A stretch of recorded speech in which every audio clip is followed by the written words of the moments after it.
तुम्हारा लगाव ही डर का और दुख का कारण है।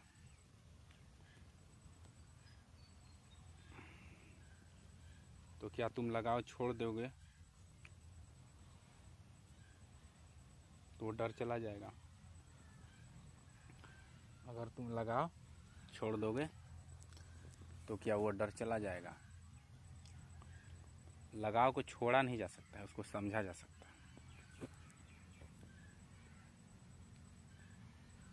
लगाव को समझा जा सकता है। जब तुम लगाव को समझ लेते हो, आसक्ति लगाव को समझ लेते हो, वह स्वतः ही ढह जाती है। तो क्या लगाव को छोड़ देने के बाद तुम्हारे जीवन में जो मज़ा मिल रहा है वो ख़त्म हो जाएगा, समाप्त हो जाएगा? ऐसा नहीं है। लगाव का, आसक्ति का ज़िंदगी के आनंद से, मज़े से कोई लेना देना नहीं। बस तुम्हारी जो गलतफहमी है वो समाप्त हो जाती है।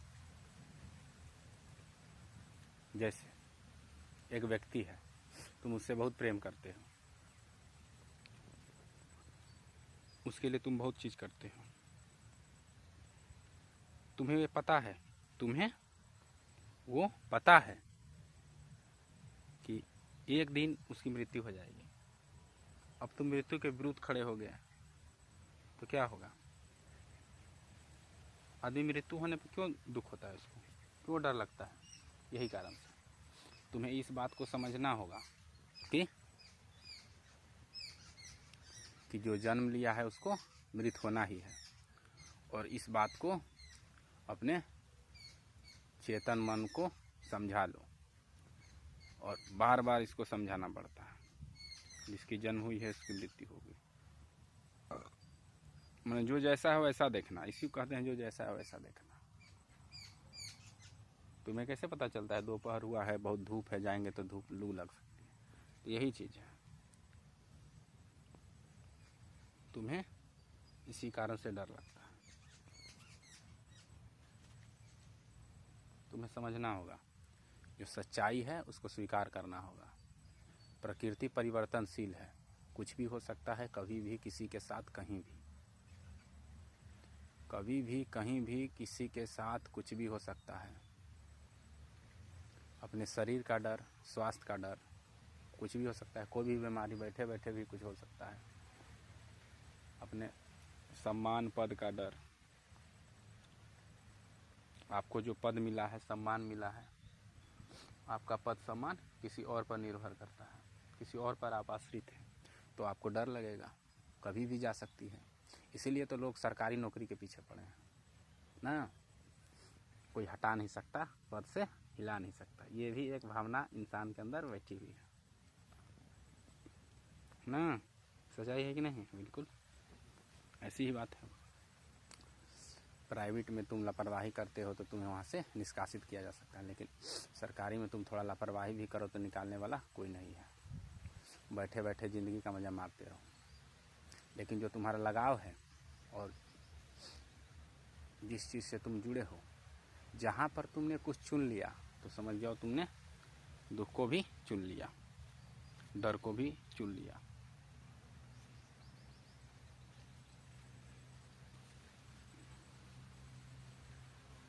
तुम्हें किसी भी चीज़ को नहीं चुनना है, न शरीर को, न दुख को, न डर को। तुम्हें चुनना ही नहीं है। तुम्हें जानना होगा कि तुम इन सब से अलग हो।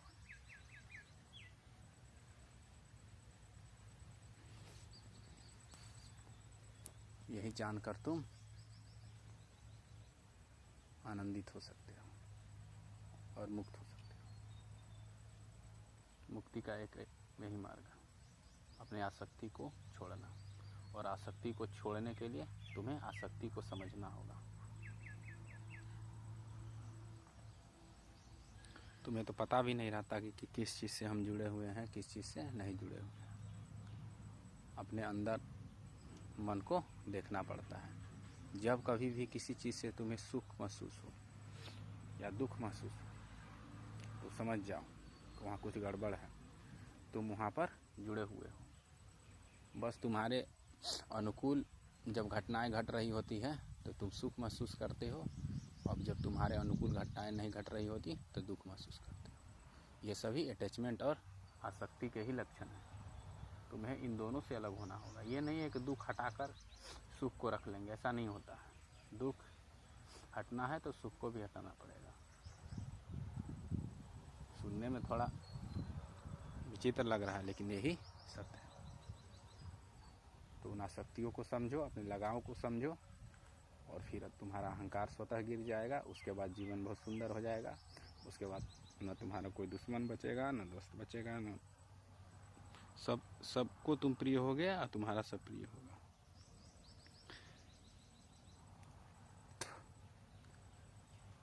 ये जो अहंकार है बहुत बड़ा चीज़ है। तो यहाँ पर हम डर का बात कर रहे थे, दुख का बात कर रहे थे। तो डर दुख का एक कारण है। तुम्हें इन सब से बचना है तो खुद को किसी भी चीज़ पर निर्भर रहना बंद करो। तुम्हें किसी भी चीज़ पर निर्भर नहीं रहना है। किसी भी चीज़ का मतलब तुम्हारे अपने शरीर पर भी नहीं।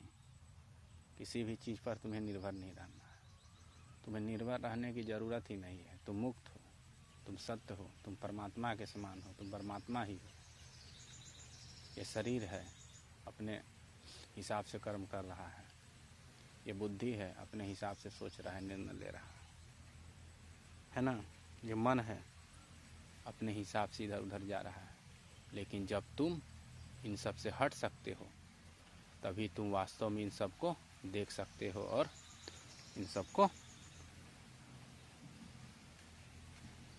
क्रिया में प्रवृत्त देख सकते हो। और तभी सही क्रिया तुम्हारे द्वारा होगी, सही काम तुम्हारे द्वारा होगा। नहीं तो अभी तो तुम्हें पता भी नहीं कि हम किस कार्य को करें और किस कार्य को नहीं करें। तुम जहाँ मनतहा अपने धर्म के व्यक्तित्व के बल से चुनाव कर लेते हो और वहाँ पर जाकर फंस जाते हो। और तुम नशे भी खूब करते हो।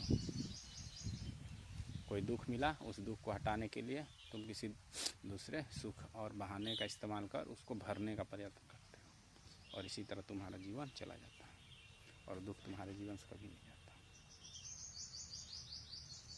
और रहा शारीरिक दुख, रोग, विवाद, बीमारी, तो ये तो छोड़ दो, इसका तो कोई इलाज नहीं है। इसका एकमात्र इलाज है अच्छे से अपना ध्यान रखो, एक्सरसाइज करो, प्राणायाम करो, खेलो कूदो। और टेंशन, ओवर थिंकिंग, ये सब जो बीमारियां हैं, ये सब जब तक तुम खुद को जान नहीं लेते तब तक ये तुम्हारे साथ रहेगी ही। क्योंकि ये समाज ही हमारा वैसा है। इस समाज में जिंदा रहने के लिए हमें किसी न किसी पर निर्भर हमेशा रहना ही पड़ता है। देखते हो कि नहीं, सभी तो एक दूसरे पर निर्भर ही हैं। लेकिन वहीं से दुख आता है। जब हम इस संसार को सब सुंदर बनाना संभव है, लेकिन असंभव ही है। जब तक सभी को आपस में प्रेम न हो जाए, सभी को उस सत परम सत्य की अनुभूति न हो जाए, तब तक संभव नहीं है।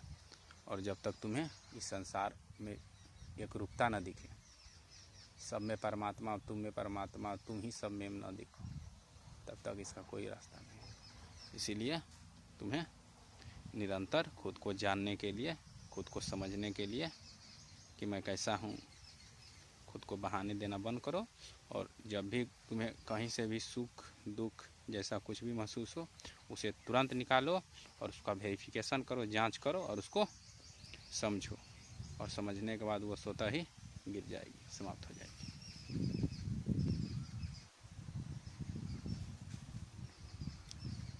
और जीवन तुम्हारा सुंदर हो जाएगा। तभी तुम्हारा जीवन आरंभ होगा। अभी तो तुम अवचेतन रूप से तुम कर्म कर रहे हो, तुम्हें पता भी नहीं कि तुम क्या कर रहे हो।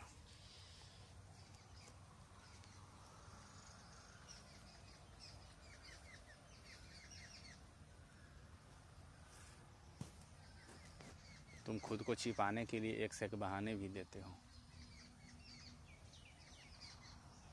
लाग लपेट लगाकर।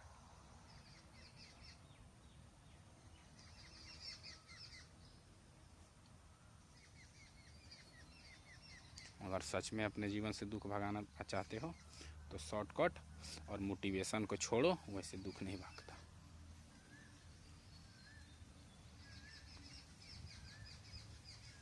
हो सकता है कि तुम्हारे साथ कोई प्रॉब्लम हो, उससे तुम्हें निजात मिल जाए, लेकिन फिर तुम्हारे पास कोई और प्रॉब्लम आएगा, तुम उसका भी निजात खोजने दौड़ोगे। फिर तुम्हारे पास कोई प्रॉब्लम आएगा, उसका भी निजात खोजने निकलोगे, और तुम्हें मिलता चला जाएगा निजात, प्रॉब्लम निजात, प्रॉब्लम निजात। इसी तरह सुख दुख तुम्हारे साथ निरंतर चलता रहेगा। कभी दुख ही दुख हो जाएगा, कभी कुछ समय तक सुख चलेगा, फिर दुख ही दुख है। किसी के जीवन में तो शुरू से अंत तक दुख ही रहता है। तो इस तरह से तुम समझ सकते हो।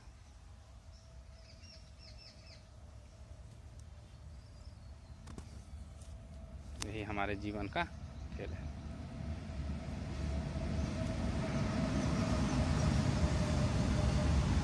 तो शॉर्टकट और दर्द का कैप्सूल लेना बंद करो, उस दर्द को समझो और उस दुख को समझो और जड़ से ही समाप्त कर दो। और इसका एकमात्र इलाज खुद को जानना है, तुम किस स्थिति में हो। खुद को जानने के लिए तुम सत्य का अनुसरण कर सकते हो। सत्य क्या है? यही सत्य है। जब तक तुम्हें प्रत्येक जीव में खुद को न देख पाओ, प्रत्येक जीव के दर्द को तुम महसूस न कर पाओ, कष्ट को, पीड़ा को, आनंद को महसूस न कर पाओ, तब तक तुम समझ जाओ कि तुम्हारा दुख अभी तक समाप्त नहीं हुआ है। तुम्हें लगे रहना होगा। मनुष्य का सबसे बड़ा डर होता है मृत्यु। मृत्यु एक अंतिम और भयानक डर है। लेकिन जो लोग जीवन से बहुत थक जाते हैं, ऊब जाते हैं, वो मरना भी पसंद करते हैं। कुछ लोग सुसाइड भी करते हैं। ठीक है, तुम्हें डर से निजात पाने के लिए तुम जिस किसी भी चीज़ से जुड़े हो, जिस किसी चीज़ पर तुम्हें खतरा आने पर तुम्हें झकझोर देगा, उस चीज़ को समझो। और तुम्हें इस संसार में रहने के लिए किसी भी सहारे या इशारे की ज़रूरत नहीं है। बस तुम्हें एक वीडियो दिखा दिया गया है कि ऐसे ऐसे होता है, ऐसे नहीं करोगे तो बर्बाद हो जाओगे। कुछ बर्बाद, कोई बर्बाद नहीं होता है। यह शरीर है, किसी न किसी कारण से एक दिन नष्ट होगा ही। ये जीवन है, किसी न किसी कारण से सभी आते हैं और किसी न किसी कारण से सभी चले जाते हैं। चाहे रिश्ते हो या परिवार हो, यहाँ पर कुछ भी नहीं है, सब परिवर्तन है और इसी तरह संसार चलता है। तो तुम्हें भी आसक्ति के विरुद्ध लड़ाई लड़नी होगी, और इसी को युद्ध कहा जाता है, और इसी के यज्ञ कहा जाता है। जहाँ भी तुम्हें अटैचमेंट दिखे उसे पकड़ो, उस धागे को खींचो और उसे यज्ञ रूपी हवन कुंडली में डालकर उसे स्वाह कर दो। सभी को डाल दो, कुछ भी अपने पास मत रखो। सभी अटैचमेंट्स को उसमें डाल दो जिससे तुम जुड़े हुए। देख लेना, अर्थ समझना, शब्दों के पीछे मत भाग जाना। जो मैं कह रहा हूँ उसको ध्यान से, वही सच्चाई है, वही तुम्हारा जीवन है। तुम्हें शब्दों को सुनने और उसे अपनाने से पहले उसके पीछे बोले गए अर्थों को समझना चाहिए, क्योंकि एक ही शब्द के बहुत सारे अर्थ हो जाते हैं।